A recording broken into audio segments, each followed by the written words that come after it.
जय हिंद साथियों, मैं हर्ष कुमार आपके अपने YouTube चैनल हर्ष स्टडी IQ जीके में आपका स्वागत करता हूं। तो आज के वीडियो में हम लोग जानने वाले हैं भारतीय राष्ट्रीय आंदोलन जो कि चला था 1885 से लेके 1947 के बीच में। फ्रेंड, आप किसी भी एग्ज़ाम की तैयारी कर रहे होंगे, ये वीडियो आपके लिए इम्पॉर्टेंट रहेगा, इसलिए इस वीडियो को अंत तक देखिएगा। अगर वीडियो आपको इन्फॉर्मेटिव लगे तो चैनल को लाइक और सब्सक्राइब ज़रूर कर लीजिएगा। तो कहा जाता है कि भारत को 15 अगस्त 1947 में आज़ादी मिली, लेकिन आज़ादी की कहानी बड़ी लंबी है। आज़ादी पाने के लिए कई वर्षों तक लंबी लड़ाई लड़ी गई, तब भारत एक स्वतंत्र राष्ट्र बना। आज हम उसी आंदोलनों के विषय में थोड़ी थोड़ी जानकारी लेंगे प्रश्न उत्तर के माध्यम से भी। तो जिसमें पहला प्रश्न है कि भारतीय राष्ट्रीय कांग्रेस की स्थापना कब हुई थी, यानी कब की गई थी। तो भारतीय राष्ट्रीय कांग्रेस की जो स्थापना है वह किया गया था फ्रेंड 1885 में। सही आंसर है ऑप्शन सी 1885। तो आइए इसके बारे में विस्तृत जानकारी लेते हैं। तो भारतीय राष्ट्रीय कांग्रेस जिसकी स्थापना 28 दिसंबर 1885 को हुई थी, ये जिस स्थान पे किया गया था वह था गोकुलदास तेजपाल संस्कृत कॉलेज, जो कि मुंबई में वर्तमान में स्थित है। बात करें इसके संस्थापक की तो वो थे A.O. ह्यूम, यानी कि एलन ऑक्टेवियन ह्यूम, जो कि स्कॉटलैंड के थे। उस समय भारत के जो वायसराय थे वो थे लॉर्ड डफरिन, और प्रथम अध्यक्ष की बात करें तो वो थे व्योमेश चंद्र बनर्जी। प्रथम मुस्लिम अध्यक्ष की बात करें तो वो बदरुद्दीन तैयब जी हुआ करते थे, और ये बहुत बार प्रश्न पूछा जाता है कि प्रथम मुस्लिम अध्यक्ष कौन थे। प्रथम महिला अध्यक्ष की बात की जाए तो वह एनी बेसेंट थी। प्रथम भारतीय महिला अध्यक्ष की बात की जाए तो वो सरोजनी नायडू थी। अगर पूछे कि प्रथम महिला अध्यक्ष कौन थी तो वो एनी बेसेंट थी, और प्रथम भारतीय महिला अध्यक्ष तो वो सरोजनी नायडू। प्रथम अंग्रेज अध्यक्ष पूछे तो वह जी यूले थे। तो ये बहुत ही इम्पॉर्टेंट फैक्ट है भारतीय राष्ट्रीय कांग्रेस के बारे में। तो दादा भाई नौरोजी, जिसे हम लोग द ग्रांड ओल्ड मैन के नाम से जानते हैं, इनका नामकरण भारतीय राष्ट्रीय कांग्रेस जो भारतीय राष्ट्रीय कांग्रेस है, इन्होंने ही इसका नामकरण किया था कि राष्ट्रीय कांग्रेस जो है इसका नाम भारतीय राष्ट्रीय कांग्रेस होगा। और कांग्रेस का जो पहले नाम था, इसका नाम था भारतीय राष्ट्रीय संघ, और वायसराय उस समय थे लॉर्ड डफरिन। तो कांग्रेस जब बना उसके बाद इसका हर एक साल अध्यक्षता भी, यानी कि बैठक भी होता था। तो उस बैठक जो होती थी, उस बैठक का कोई ना कोई अध्यक्ष होगा, एक जगह निर्धारित की जाएगी। तो सबसे पहले तो गोकुल ग्राम सोसाइटी में हुआ था, जो कि 1885 बम्बई में हुआ, और वहाँ पे जो अध्यक्षता किए थे वो थे व्योमेश चंद्र बनर्जी। उसके बाद अगले साल यानी कि 1886 कोलकाता में, वहाँ पे जो बैठक हुआ कोलकाता में, कोलकाता की जो अध्यक्षता कर रहे थे वो थे दादा भाई नौरोजी, यानी कि जिसके राज्य में बैठक होगा वहाँ का कोई भी आदमी उस बैठक का अध्यक्ष नहीं होता था। आप ये याद रखिएगा। 1887 यानी कि उसके जस्ट एक साल बाद बैठक होता है मद्रास में। तो मद्रास में बैठक हुआ तो उस समय बने थे बदरुद्दीन तैयब जी। फिर आता है 1888 यानी कि इलाहाबाद, वहाँ पे बने जी यूले, जो कि पहले अंग्रेज अध्यक्ष थे। इसके बाद सीधे 1885 के बाद जो बहुत बड़ा आंदोलन हुआ वो हुआ था 1905 में। तो भारत का उस समय वायसराय थे लॉर्ड कर्जन। तो आइए ये भी हम लोग जान लेते हैं कि 1905 में क्या क्या हुआ था। तो उस समय बंगाल का विभाजन हुआ था 1905 में, और उस समय वायसराय थे लॉर्ड कर्जन। और बंगाल विभाजन के कारण पूरे भारत में स्वदेशी आंदोलन चलाया गया था, और स्वदेशी आंदोलन चलाया गया था सुरेंद्र नाथ बनर्जी के द्वारा। और इसकी जो मीटिंग हुई थी वो कोलकाता के टाउन हॉल में हुआ था, ये बहुत बार पूछा गया है। स्वदेशी आंदोलन चलाया गया था सुरेंद्रनाथ बनर्जी के द्वारा, और इसकी जो मीटिंग हुई थी कि यानी यह स्वदेशी आंदोलन चलाया जा रहा है वो कोलकाता के टाउन हॉल में हुआ था। इसके बाद दूसरा जो आंदोलन है, या फिर पूछिए आपके एग्ज़ाम में पूछा जाता है, वो तो है ऑल इंडिया मुस्लिम लीग के बारे में। इसके जो संस्थापक थे वो थे डाका यानी कि आगा खां, सलीम उल्लाह खां और मोहम्मद अली जिन्ना, ये इसके प्रमुख संस्थापक थे। और इसका मुख्यालय जो है वह लखनऊ में स्थित था। इसके बाद दूसरा सबसे बड़ा जो आंदोलन हुआ वो हुआ था कांग्रेस का विभाजन। तो देखिए 1885 में कांग्रेस बना था और 1907 आते आते कांग्रेस के दो धड़े हो गए। एक धड़ा बन गया नरम दल का, एक धड़ा बन गया गरम दल का। तो नरम दल का जो नेता बने वो थे गोपाल कृष्ण गोखले, वो महात्मा गांधी के राजनीतिक गुरु थे। और गरम दल के जो नेता थे वो बने लाल, बाल और पाल, यानी कि लाला लाजपत राय, बाल गंगाधर तिलक और बिपिन चंद्र पाल, यानी कि ये तीनों गरम दल के नेता बने। कारण ये हुआ कि 1905 में जब बंगाल का विभाजन किया गया तो ये नरम दल वाले नेता जो थे ये बुजुर्ग लोग हुआ करते थे। उस समय सुरेंद्रनाथ बनर्जी ने स्वदेशी आंदोलन चलाया। इस स्वदेशी आंदोलन में ये था कि हम भारतीय अपने भारत में बने सामानों का उपयोग करेंगे और अंग्रेज द्वारा जो सामान बनाया गया है उसका पुरजोर विरोध करेंगे।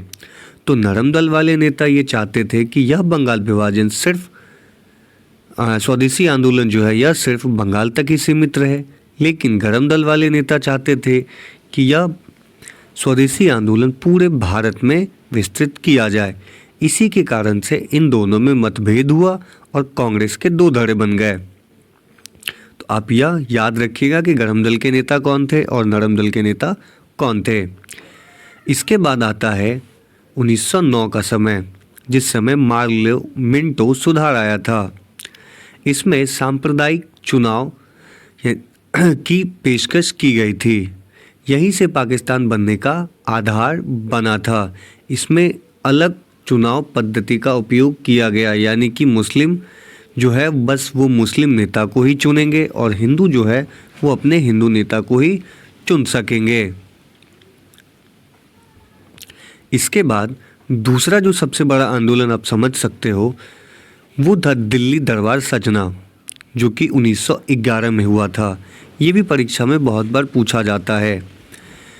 तो दिल्ली दरबार जब सजा उस समय वहाँ का जो मुख्य अतिथि थे वो थे जॉर्ज पंचम और रानी मैरी। जॉर्ज पंचम और रानी मैरी भारत आए थे। वो जिस रास्ते से आए थे वो मुंबई का रास्ता था। तो जॉर्ज पंचम ने अपनी पत्नी यानी कि रानी मैरी को गिफ्ट के रूप में गेटवे ऑफ इंडिया गिफ्ट दिया था। तो आप याद रखिएगा कि गेटवे ऑफ इंडिया जॉर्ज पंचम ने रानी मैरी को गिफ्ट के रूप में दिया था, यानी कि इस दोनों के का जो रास्ता तय था वो गेटवे ऑफ इंडिया होते हुए भारत में। तो आप उसी समय याद रखिएगा। इसी सभा में ये जो दिल्ली दरबार सजा था, इसी सभा में रविंद्रनाथ टैगोर ने जन गण मन गाया था, जिस कारण इसे नाइटहुड की उपाधि दिया गया था। तो बंगाल को और दो भागों में तोड़ा गया। इसी में दिल्ली दरबार जब सजा इस समय बंगाल को और दो भागों में तोड़ दिया गया। देखिए 1911 में बंगाल विभाजन जो था पहले इसको रद्द कर दिया कि अब बंगाल विभाजन नहीं है, लेकिन इसको दो और राज्यों में तोड़ दिया।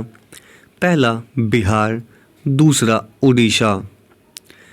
और उसी समय जो राजधानी कोलकाता हुआ करती थी भारत का, उसको उठा करके दिल्ली स्थानांतरित कर दिया गया। और जो 1905 का बंगाल विभाजन था, जो कि धर्म के आधार पर किया गया था, उसे वापस ले लिया गया।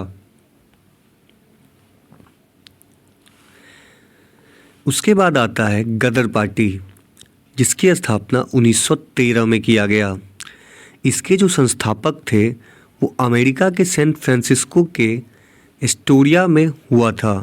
इसके संस्थापक दल जो थे वो थे लाला हरदयाल, सरदार संपूर्ण सिंह और करतार सिंह। ये 3 इसके प्रमुख संस्थापक थे। ये गदर पार्टी भारत से बाहर रह के भारत के क्रांतिकारियों को पैसे से, हथियारों से मदद किया करते थे। आप ऐसे कह सकते हो कि हम लोग जो लड़ते थे यहाँ लड़ाई, ये इन्हीं जैसे बहुत सारी पार्टी, गदर पार्टी जैसे बहुत सारी पार्टियाँ थी, इसमें प्रमुख पार्टी थी गदर पार्टी। ये भेजा करती थी भारत में असला और पैसा।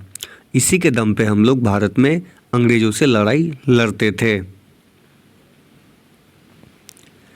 फिर आते हैं भारत में महात्मा गांधी।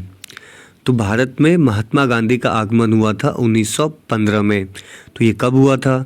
तो महात्मा गांधी भारत में 9 जनवरी 1915 को आए थे। महात्मा गांधी ने अफ्रीका में काले गोरे के भेद के खिलाफ आंदोलन चलाया था, जिसके कारण यह भारत में बहुत ही फेमस हो गए थे। गांधी ने अफ्रीका में टॉलस्टॉय फॉर्म में रहते थे। आपसे बहुत बार परीक्षा में पूछा जाता था है कि गांधी जी जो है अफ्रीका में किस आश्रम में रहते, यानी किस फॉर्म में रहते थे? तो वह टॉलस्टॉय फॉर्म में रहते थे। और इनका एक दोस्त था, इसके दोस्त के बारे में भी परीक्षा में पूछा जाता है। तो अफ्रीका में इनका एक दोस्त था जिनका नाम था पोलक। तो आप यह याद रखिएगा। इसके बाद हुआ लखनऊ पैक्ट, जो कि हुआ था 1916 में। और ये लखनऊ पैक्ट हुआ, इसमें कांग्रेस और मुस्लिम लीग आपस में एक हो गई, क्योंकि दोनों का मकसद एक ही था, अंग्रेज़ों से आज़ादी। तो कांग्रेस प्लस मुस्लिम लीग एक हो गई, जिसे हम लोग लखनऊ पैक्ट कहते हैं। और इसके बाद चला होम रूल आंदोलन। तो ये होम रूल आंदोलन की शुरुआत किसने की थी, ये पूछा गया है। तो होम रूल आंदोलन की जो शुरुआत है वो बाल गंगाधर तिलक और एनी बेसेंट ने किया। तो सही आंसर है ऑप्शन बी, बाल गंगाधर तिलक और एनी बेसेंट। तो आइए देखते हैं होम रूल आंदोलन के बारे में। होम रूल आंदोलन आयरलैंड के होम रूल आंदोलनों से प्रभावित था।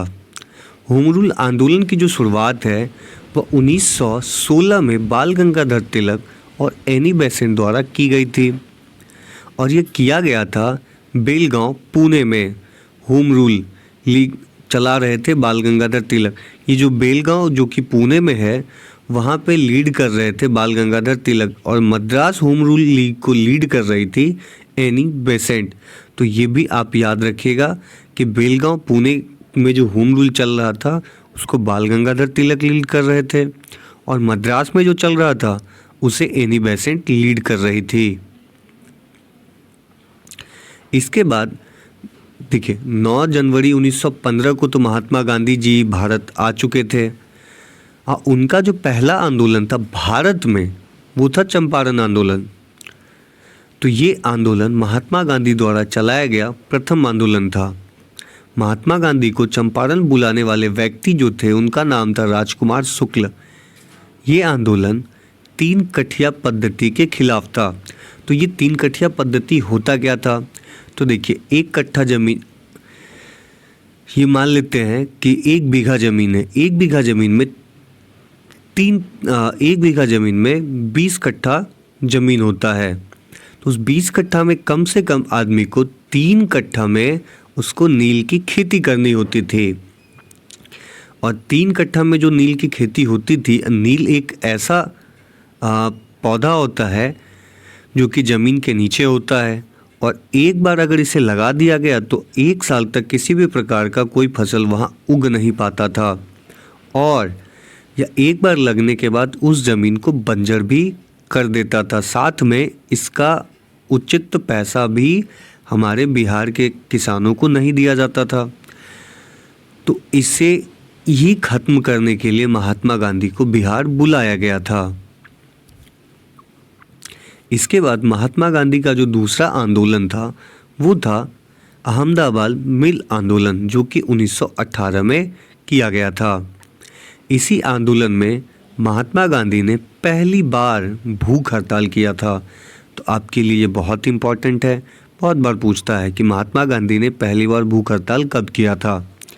तो यह किया था अहमदाबाद मिल आंदोलन के समय। नेक्स्ट है, काला कानून के नाम से प्रसिद्ध एक्ट कौन सा है? तो काला कानून के नाम से जो प्रसिद्ध एक्ट है वो है फ्रेंड रॉयलेट एक्ट। तो आइए जानते हैं रॉयलेट एक्ट के बारे में। तो मार्च 1919 में अंग्रेजों ने भारत में उभर रहे राष्ट्रीय आंदोलन को कुचलने के लिए यह कानून बनाया था। रॉयलेट एक्ट जो है वो 19 मार्च 1919 को लागू किया गया। यह अधिनियम मार्च 1919 में इंपीरियल लेजिस्लेटिव काउंसिल द्वारा पारित किया गया था। रॉयलेट एक्ट का आधिकारिक नाम अराजक और क्रांतिकारी अपराध था। इसमें था क्या, बिना वकील बिना दलील के इंसान को अंदर कर दिया जाता था। यह 10 अप्रैल 1919 को पंजाब के 2 लोकतांत्रिक नेताओं जो थे डॉक्टर सत्यपाल और सैफुद्दीन किचलू को पुलिस ने गिरफ्तार कर लिया था इसी कानून के तहत। और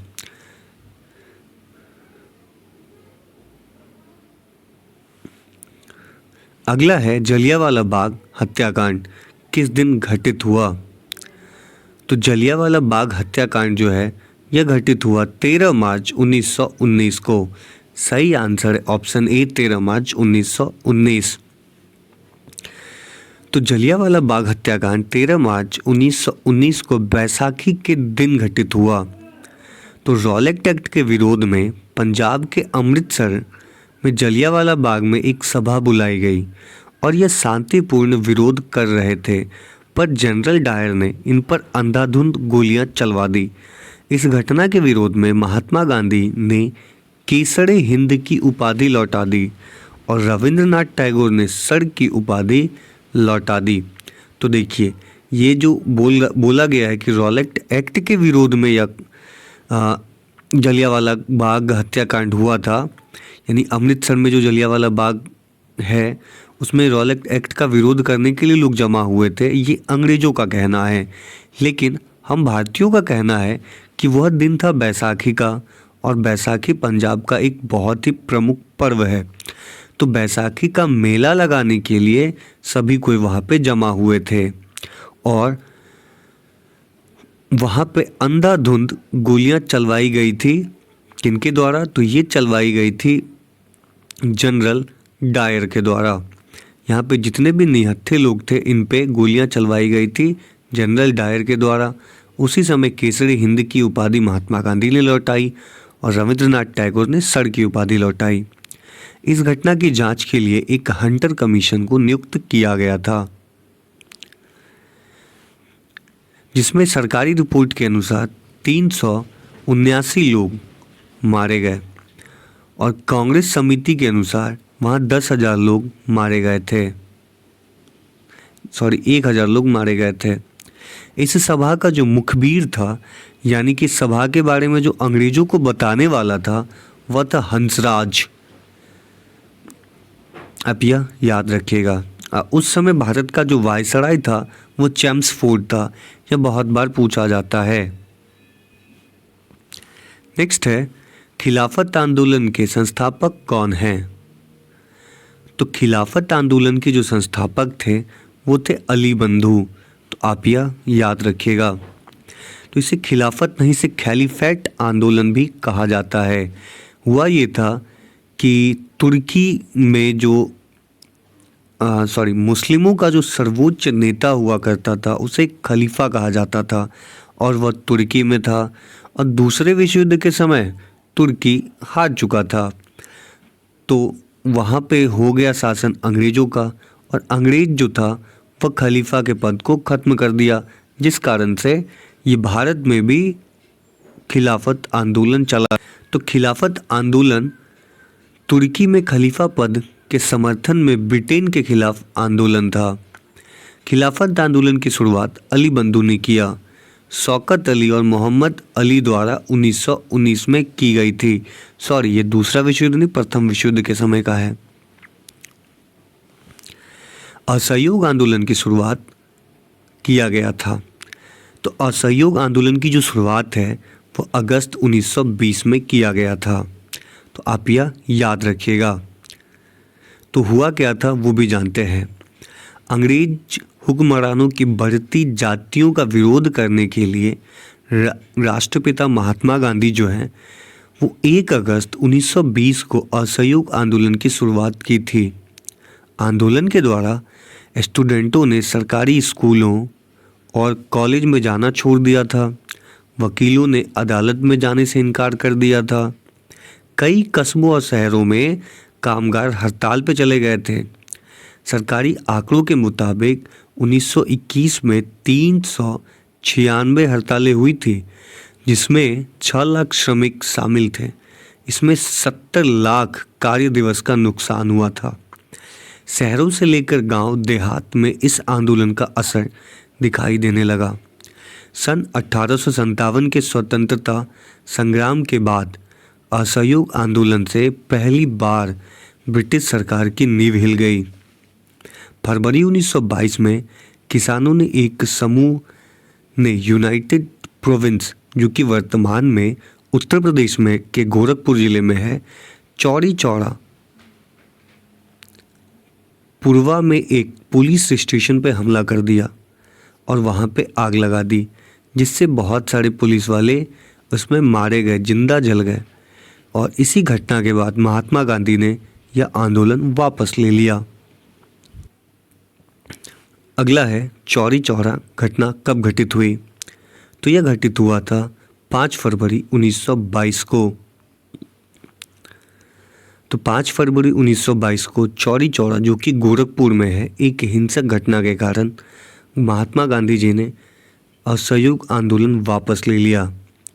इस चौरी चौरा घटना ने भीड़ ने पुलिस का जो थाना है उसमें आग लगा दी, जिसमें 22 पुलिसकर्मी मारे गए थे,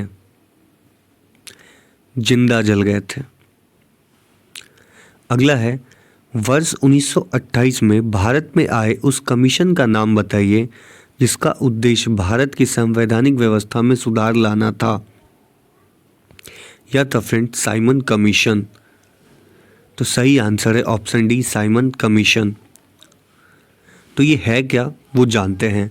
इस कमीशन की नियुक्ति ब्रिटिश प्रधानमंत्री द्वारा वर्ष 1927 में सर साइमन के नेतृत्व में की गई थी। इस कमीशन में 7 सदस्य थे और यह वर्ष 1928 में भारत आया। इसका जो मुख्य कार्य था, कहने की काम था, भारत की संवैधानिक व्यवस्था में सुधार करना था। साइमन कमीशन में कोई भी भारतीय सदस्य नहीं रखा गया था, इसलिए भारतीयों ने इसका विरोध किया कि भारत के लिए कानून बनाएगा। और देखो, ये साइमन कमीशन का काम था कि भारत में रह के भारत के लिए कानून बनाना, लेकिन कानून बनाने वाली समिति में एक भी भारतीय नहीं था, इसीलिए इस कमीशन का विरोध किया गया था। और इसको वाइट कमीशन भी कहा गया। साइमन कमीशन के जगह इसे वाइट कमीशन भी कहते थे, क्योंकि इसमें सभी गोरी चमड़ी वाले ही लोग थे। अगला है किस कांग्रेस अधिवेशन में 21 दिसंबर 1929 को पूर्ण स्वराज की घोषणा की गई थी। तो 31 दिसंबर 1929 के लाहौर अधिवेशन में पूर्ण स्वराज की घोषणा की गई थी। तो ये पूर्ण स्वराज का प्रस्ताव 1929 में भारतीय राष्ट्रीय कांग्रेस के लाहौर अधिवेशन में पारित किया गया था। वर्ष 1929 के कांग्रेस के लाहौर अधिवेशन में पंडित जवाहरलाल नेहरू की अध्यक्षता में यह किया गया था। अगला है सविनय अवज्ञा आंदोलन कब शुरू किया गया था। तो सविनय अवज्ञा आंदोलन जो है वो मार्च 1930 में शुरू किया गया। सही आंसर है ऑप्शन बी, मार्च 1930। तो ये सविनय अवज्ञा आंदोलन क्या था। तो सविनय अवज्ञा आंदोलन की शुरुआत महात्मा गांधी जी के नेतृत्व में 12 मार्च 1930 को शुरू किया गया और यह किया गया था डांडी मार्च के साथ।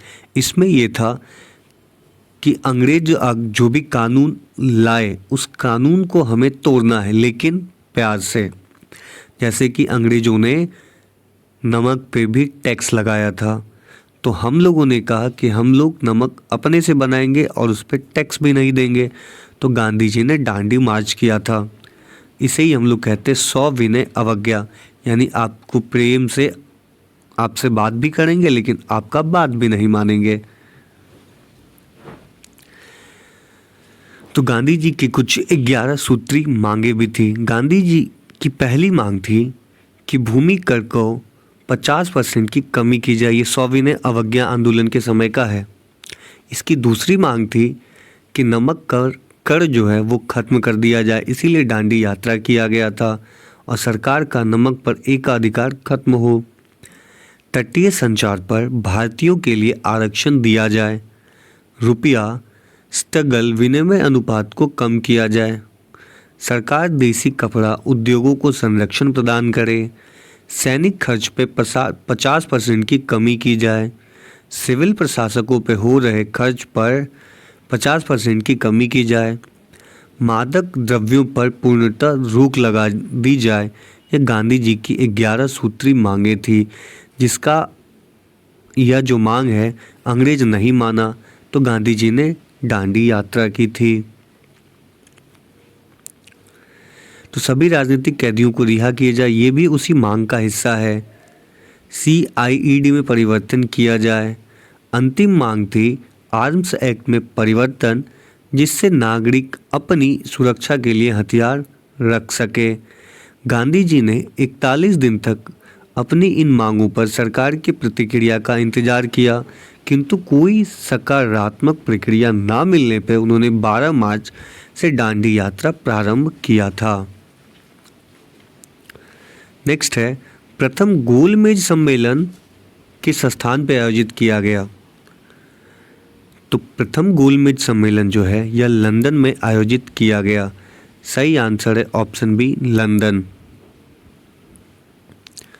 तो गोलमेज सम्मेलन जो है अंग्रेज सरकार द्वारा भारत में संवैधानिक सुधारों पर चर्चा के लिए टोटल 3 गोलमेज सम्मेलन हुए। तो भीमराव अंबेडकर जी ने तीनों गोलमेज सम्मेलन में भाग लिया था।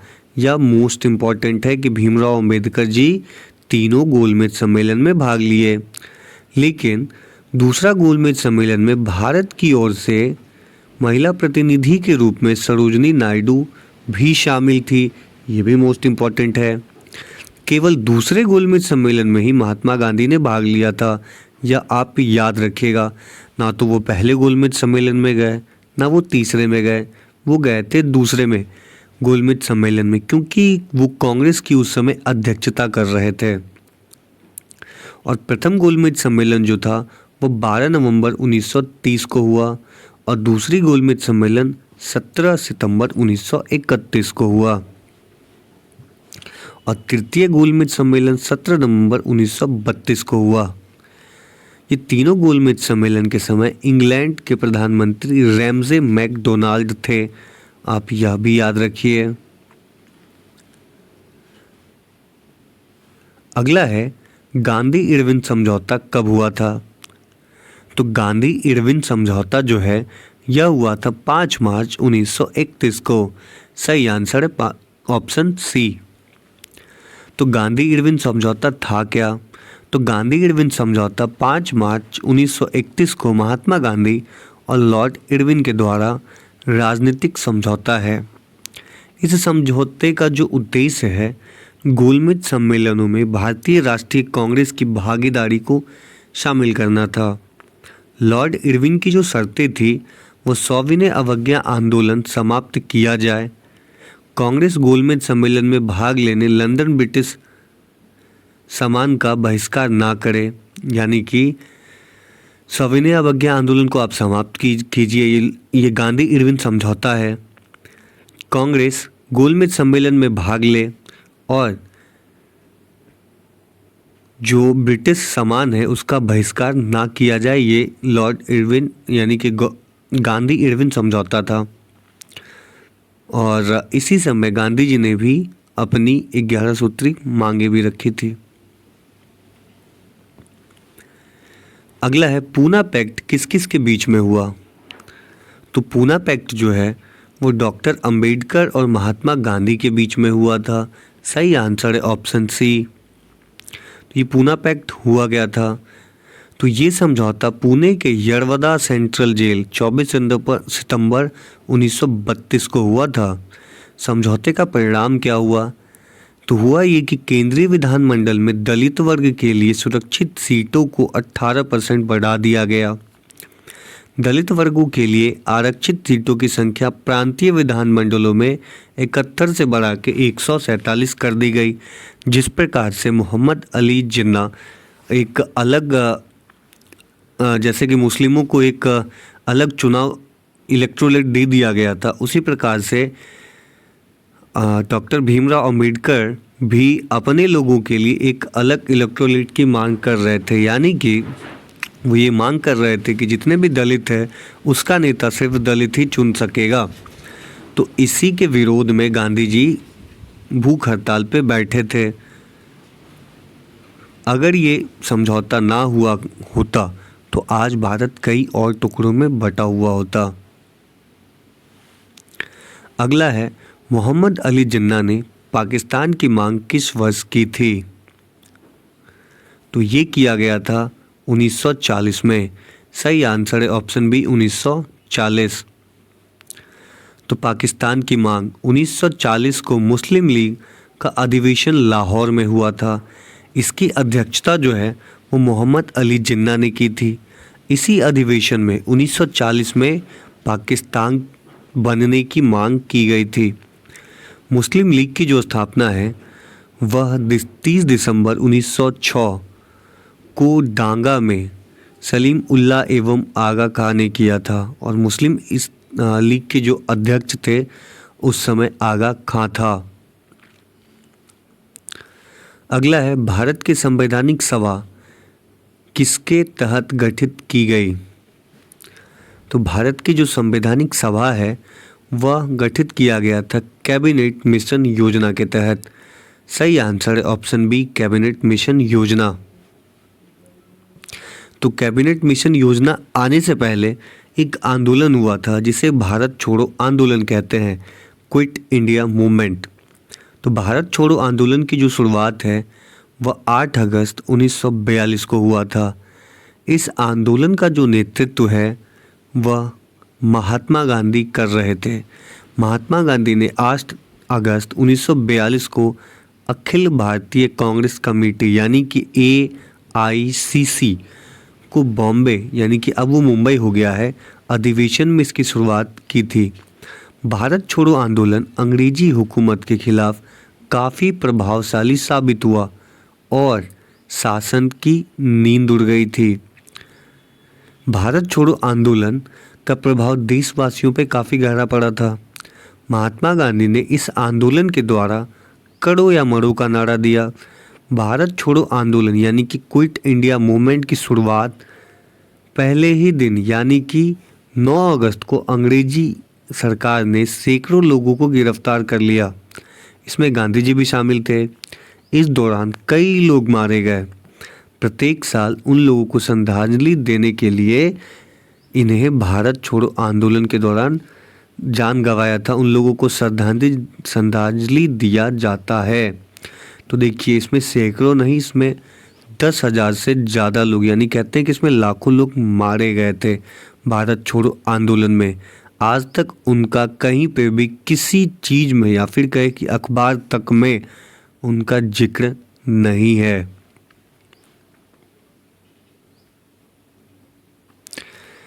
इसी के साथ एक चीज़ और हो रहा था, वो था आज़ाद हिंद फौज का गठन। तो हर साल 21 अक्टूबर को देश भर में आज़ाद हिंद सरकार के गठन की वर्षगांठ मनाई जाती है। इस दिन आज़ाद हिंद सरकार नाम की भारत की पहली स्वतंत्र अंतिम सरकार की घोषणा की गई थी। आपको बता दें कि साल 1942 में पहली बार में कैप्टन मोहन सिंह आज़ाद हिंद फौज या इंडियन नेशनल आर्मी की स्थापना की थी, जिसके बाद सुभाष चंद्र बोस ने 21 अक्टूबर 1943 को फौज का नेतृत्व किया था। आपको बता दें कि Japan, Croatia, Indonesia, Germany, Italy और वर्मा सहित कुछ अन्य देशों ने आज़ाद हिंद सरकार को मान्यता दे दी थी। आज़ाद हिंद फौज की शुरुआत द्वितीय विश्व युद्ध के दौरान ब्रिटिश शासन को पूरी तरह समाप्त करने के लिए की गई थी। नेक्स्ट है, माउंटबेटन योजना किस वर्ष प्रस्तावित की गई थी? तो ये जो माउंटबेटन योजना है यह प्रस्तावित की गई थी 1947 में। तो आप यह याद रखिएगा। इस योजना में था क्या? इस योजना में था कि 3 जून 1947 को लॉर्ड माउंटबेटन ने भारत के विभाजन की योजना सामने रखी थी, यानी कि भारत को 2 भागों में तोड़ दिया जाएगा, एक भारत और एक पाकिस्तान। ब्रिटिश सरकार ने जुलाई 1947 में भारतीय स्वतंत्रता अधिनियम 1947 पारित किया और परिणाम स्वरूप भारत और पाकिस्तान का विभाजन कर दिया। भारत 15 अगस्त 1947 और पाकिस्तान 14 अगस्त 1947 को अलग कर दिया गया।